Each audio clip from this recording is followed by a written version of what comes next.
penahanan atas saudara tersangka saudara SR dengan dugaan menghalangi dan merintangi proses penyidikan terkait penanganan perkara tindak pidana korupsi saudara LE, Gubernur Provinsi Papua.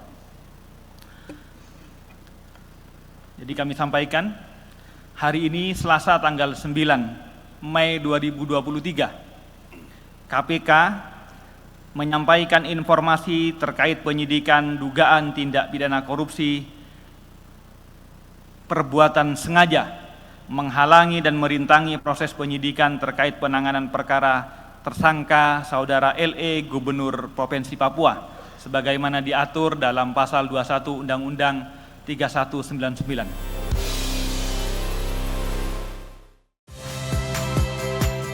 Saya Niluh Puspa. Saksikan program-program Kompas TV melalui siaran digital, pay TV, dan media streaming lainnya.